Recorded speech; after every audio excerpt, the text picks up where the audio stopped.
वो पंजाबी की मिसाल है कि ना सी खस्सी हो गए हैं। हमने इसराइल के खिलाफ कोई काम कर दिया, कल को अमेरिका ने हमें कहना जी आपने हमारी बात क्यों नहीं मानी। को मौलाना कहना सबसे बड़ी बेवकूफ़ी आवाम की। अगर मुझे कहते हैं फ़लस्तीन के लिए सुबह मैं जाने को तैयार हूँ, अपना माल जान सब कुछ लगाने के लिए तैयार हूँ। अस्सलाम वालेकुम वालेकुम सलाम। सर, इसराइल और फ़लस्तीन की जंग हो रही है, तो अपने जो मुसलमान भाई हैं फ़लस्तीन वाले, उनके लिए आपके क्या जज्बात हैं?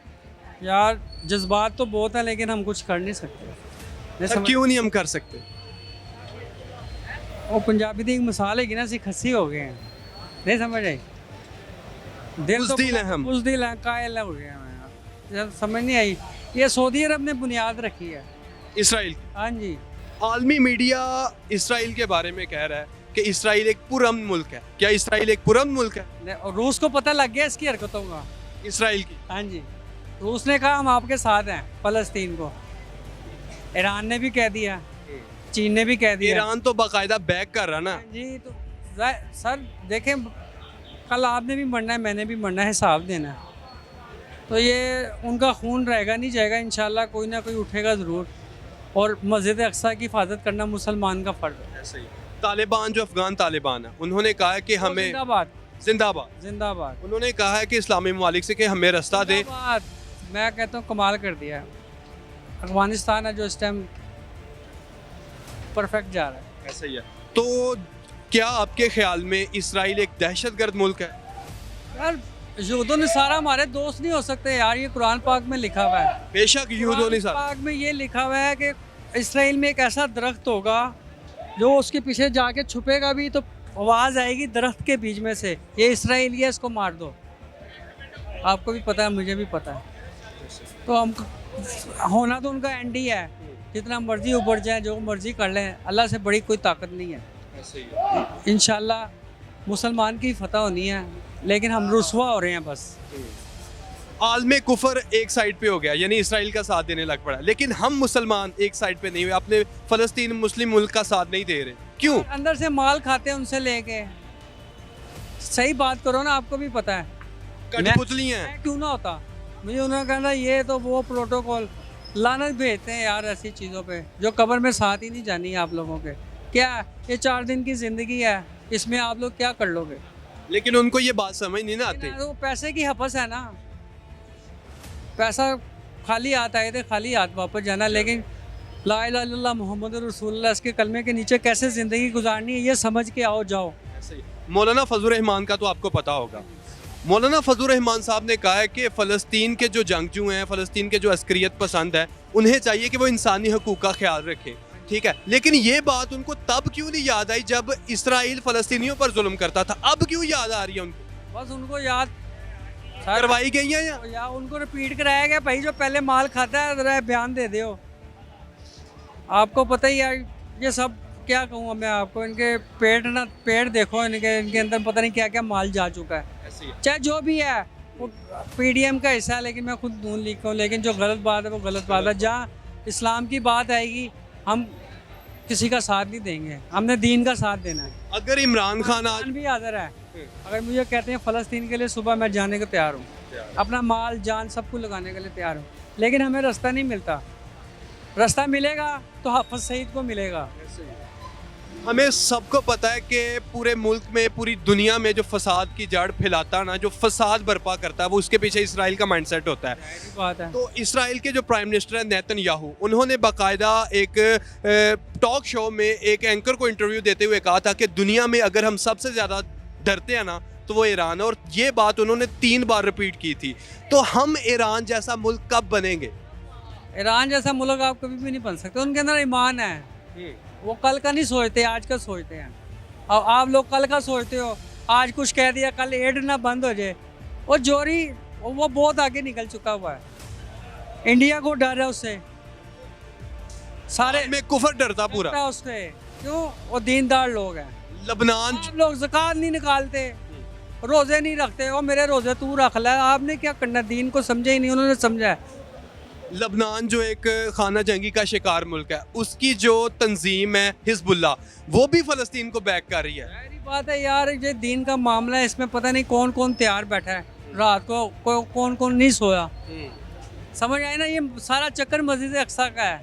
आप देख लेना, इन्होंने इसको अल्लाह माफ़ करे, नाउज़ुबिल्लाह मेरे मुंह में खाक, ये उन्होंने उनका जो मंसूबा है ना उनके दिल में ही रह जाना है, पूरा नहीं होना इंशाल्लाह। इंशाल्लाह मस्जिद अक्सा हमारी और हमारी रहेगी। इंशाल्लाह। आपने आज वीडियो देखी है, परिंदों ने उनके झंडे उतार दिए हैं, तो हम तो वैसे ही आपको पहले क्या खसी हो चुके हैं ब्रायलर खा खा के। हम कहाँ खड़े हैं आज अपने मुसलमान भाइयों के साथ? भाईजान हम कहीं भी नहीं खड़े, कभी भी हमारा मुसलमान कम्युनिटी के लिए हमारा कोई किरदार कभी रहा ही नहीं है। हम लोगों में, मुसलमानों में ख़ास तौर पे गैरत नाम की कोई चीज़ ही नहीं है। अगर हम आज सारे मिल के इसराइल के ख़िलाफ़ हो जाएं तो फ़लस्तीन के तरफ कभी वो देखे भी ना। ये सिर्फ हमारी ही कमज़ोरी है कि हमने कभी इसराइल को कभी ओए भी नहीं कहा, इस वजह से वो जो मर्ज़ी करता है। हम तो नहीं कुछ कह रहे, लेकिन ईरान, हिजबुल्लाह और जो इत्तेहादी हैं, उनके जो ग्रुप्स हैं, वो तो खबरों के मुताबिक जो मीडिया रिपोर्ट कर रहा है इसराइल की बैंड बजा रहे हैं। बिल्कुल भी जा रहे हैं, लेकिन हमें तो अपनी तरफ देखना चाहिए ना। हमारे पाकिस्तान ने आज तक क्या किया है? हमारे हुक्मरान ने सिवाय एक दूसरे के हमने साथ ये किया है। हाँ, बस यही हमें आता है। हमने सिर्फ ये किया है। हमें डर ही इस बात का है कि हम अगर आज सीधे हो गए तो हम कल ये नहीं कर सकेंगे। हमें यही प्रॉब्लम है कि अगर हमने किसी के साथ हमने स्टैंड ले लिया, हमने इसराइल के खिलाफ कोई काम कर दिया, कल को अमेरिका ने हमें कहना जी आपने हमारी बात क्यों नहीं मानी, हम ख़त्म, हमें दोबारा कर्जे नहीं मिलने, हमें दोबारा भीख नहीं मिलनी, हमने उधर ही जो है ना वो सब कुछ छोड़ देना। सर, आलमी मीडिया ये रिपोर्ट कर रहा है कि इसराइल एक पुरअमन मुल्क है। क्या इसराइल एक पुरअमन मुल्क है? ये कभी भी नहीं कोई कह सकता। ये सिर्फ और सिर्फ हर जो कंट्री के लोग हैं, जो मेन झूठे चैनल हैं, ये उनका काम है। इसराइल कभी पुरअमन, जो मुल्क ही नहीं है, जो मुल्क ही काबिज होके बना है, वो कैसे पुरअमन हो सकता है? मेरा आपसे एक सवाल है कि क्या इसराइल एक दहशतगर्द मुल्क है? 100% दहशतगर्द मुल्क है। दुनिया में जितने भी फसाद होते हैं, लड़ाइयाँ होती हैं, क्या उसके पीछे इसराइल का माइंडसेट होता है? भाईजान ऑलमोस्ट अगर मजहबी लेवल की ये मामला है ना, तो ये इसराइल लाजमी बीच में होता है। आप यहाँ देखें, आप मेरी दुकान पे ही कब्जा कर लेते हैं ना, तो मेरे लिए आप दहशतगर्द हैं। तो वो तो पूरे मुल्क पे कब्जा करके बैठा हुआ, तो क्यों नहीं दहशतगर्द वो? ऐसे ही है। तो क्या लगता है कि फ़लस्तीनी अपना जो हक है, अपनी जो ज़मीन है, उसको हासिल कर लेंगे इसराइल से? फ़लस्तीनियों में फिर भी गैरत है। वो हासिल करें या ना करें, वो स्टैंड हमेशा लेते रहेंगे। वो तब तक हासिल नहीं कर सकेंगे जब तक बाकी मुसलमानों को गैरत नहीं आएगी। ऐसे ही है। तो सर, हमारा मुल्क जो है ये क्यों नहीं खड़ा हुआ? इसको खड़ा होना चाहिए था या नहीं आपके ख्याल? 100% खड़ा होना चाहिए, लेकिन ये नहीं खड़े होंगे। ये आज तक हमें पहले भी कई दफ़ा रिपोर्ट हुई है। इस दफ़ा तो थोड़ा सा शोर डाला है ना मीडिया में, ये भी इस वजह से पड़ा है कि इस दफ़ा थोड़ी सी तो भाई इसराइल में भी हुई है, ये इस वजह से शोर बढ़ गया, वरना फ़लस्तीन पे तो हमेशा से होती आ रही है। अच्छा सर, ये देखिए, इसराइल के पास दुनिया का बेहतरीन दिफाई निज़ाम है। आयरन डोम टेक्नोलॉजी कहा जाता है कि उनके पास है, लेकिन कैसे वो इतना लूज हो गए? उनको समझ ही नहीं आई कि हमास ने हमारे साथ किया क्या है। सर, क्या वजह बनी आपके ख्याल में? बस उनको तवक्को नहीं थी ना कि ये मेरे खिलाफ कोई स्टैंड भी ले सकता है या कोई डर भी हो सकता है। ये आप इसी तरह लगा लें कि एक गरीब आदमी है, कोई अमीर आदमी उसके ऊपर तशद्दुद करता रहता है, लेकिन एकदम से वो सोचता है कि अब मैंने मरना ही है ना, तो मैं एक दफ़ा इसका वाला काम कर दूँ। ये बस इतना सा काम हुआ। और यहाँ पार वाली सिचुएशन है। या पार सिचुएशन हुई है बस। सही हो गया। अच्छा, मौलाना फजलुर रहमान, उनका एक स्टेटमेंट आया, वीडियो पे काम आया है। वो कह रहे हैं कि इसराइल के खिलाफ जो भी ये फ़लस्तीन वाले कर रहे हैं, इनको बुनियादी इंसानी हकूक़ का ख्याल रखना चाहिए। लेकिन मौलाना साहब को ये क्यों नहीं याद आया कि इसराइल कब से फ़लस्तीनियों पर जुल्म कर रहा है? तब मौलाना साहब का वीडियो स्टेटमेंट क्यों नहीं आया? भाईजान मौलाना साहब को सिर्फ और सिर्फ जो है ना, वो जो अमेरिका से ऑर्डर होना उन्होंने वही करना है, उसके अलावा उन्होंने कुछ नहीं करना। उनको पता है वो हमारा हक है, वो नाराज़ हो गया तो हमने ख़त्म हो जाना। इसके अलावा उनको और कोई चीज़ नज़र नहीं आती। इमरान खान यहूदियों का एजेंट था। जब वो पाकिस्तान में जो अभी के इसराइल जाता भी नहीं था, इन्होंने आते साथ पाकिस्तान के लोगों को इसराइल जाने की भी इजाज़त दे दी, खुद भी जाके इसराइल को मिलने। तब ये यहूदियों के एजेंट नहीं है। तो ये अगर इमरान खान आज पाकिस्तान का प्राइम मिनिस्टर होता तो पाकिस्तान का आपके ख्याल में क्या रिएक्शन होता इस जंग में? भाई कम से कम कोई गैरत भरे अल्फाज तो बोलता, कुछ भी ना करता, उसने गैरत से कोई अल्फाज तो बोलता। इन लोगों ने तो उल्टे जो है वो इसराइल के खिलाफ बात करने की बजाय फ़लस्तीन के खिलाफ बातें कर रहे हैं। इनका तो ये स्टेटस है। सर, इंसान का ज़मीर इतना मुर्दा कैसे हो सकता है?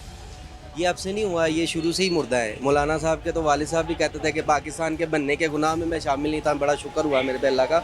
तो वो ये चीज़ें जो है ना, ये इनको बचपन से ही ऐसे ही चल रही हैं। ये लोगों के अभी दिक्कत पहचान में नहीं आ रहा कि ये मौलाना साहब किस तरह के। वो अभी दिक्कत ये समझते हैं कि वो पता नहीं कोई बड़ी मुकद्दस गाय हैं। ऐसा कोई चक्कर नहीं है।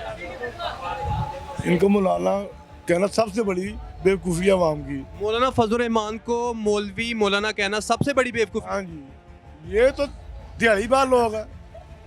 कहते हैं मैं लाखों मौलवियों का मुल्ला हूँ। मौलाना फजलुर रहमान कहते हैं कि लाखों मौलवी, यहाँ ये उसका कारोबार है, ये मुल्ला फजल मान साहब का ये कारोबार है। लेकिन उनके चाहने वाले हजारों लाखों हैं, वो क्यों नहीं मानते इस बात को? बेटा ये कौम ही ऐसी है, ये कहते कौम, हैं इमरान खान ने इस कौम को शऊरी बढ़ा दे दिया। ये तो हकीकत है। हकीकत। हाँ जी, आप भी नवाज शरीफ साहब के फैन होते थे? अल्लाह माफ़ी अल्लाह माफ़ी। नहीं नहीं, होते ही होंगे नवाज शरीफ साहब के फैन। आप सीनियर सिटीजन हैं, हाँ, सीनियर सिटीजन है, नवाज शरीफ साहब के फैन तो होते होंगे। इमरान खान ने शोर दे दिया कि ये कैसी चीज़ें हैं, ये फैमिली कैसी है, ये मुस्लिम लीग नहीं है, ये नवाज लीग है। तो सर मुझे आखिरी सवाल आपसे ये है कि क्या हमारे जो फ़लस्तीनी भाई हैं ये अपना हक लेने में, अपनी जो ज़मीन है उसको लेने में कामयाब हो जाएंगे इसराइल से? भाईजान इंशाल्लाह ज़रूर होंगे, लेकिन ये तब तक नहीं होगा जब तक हम लोग गैरत नहीं करेंगे। जब तक हम लोग सारे मुसलमान गैरत करके साथ खड़े होंगे, तब हम, जब फ़लस्तीन की पावर बनेंगे तब हम उनसे ज़रूर ये चीज़ छुड़वा सकते हैं, अदरवाइज़ वो बेचारे अकेले नहीं कर सकते। सर ईरान को देख लें, ईरान बाकायदा तौर पर फ़लस्तीन को ऑफिशियली उसने अनाउंसमेंट कर दिया कि हम बैक कर रहे हैं। ईरान आज पूरी आलम कुफर के लिए ख़तरा बना हुआ है, तो क्या हम भी कभी मुस्तकबिल में आलम कुफर के लिए ख़तरा बनेंगे? हम तो फ़िलहाल अपने लिए ही खतरा बने हुए, ये एक हकीकत है। बिल्कुल सही कह रहे हैं सर, बहुत शुक्रिया आपके वक्त का। जी तो नाजरीन, आपने पाकिस्तानियों के जज्बात फ़लस्तीनी बहन भाइयों के लिए जाने। होपफुली आपको ये प्रोग्राम पसंद आया होगा। अगर प्रोग्राम पसंद आया है तो लाइक करें, कमेंट सेक्शन में अपनी राय का इजहार करें, हमारे यूट्यूब चैनल को सब्सक्राइब करें और प्रोग्राम को ज़्यादा से ज़्यादा शेयर भी करें। तलहा सुलहरी को दीजिए इजाज़त, अल्लाह निगहबान।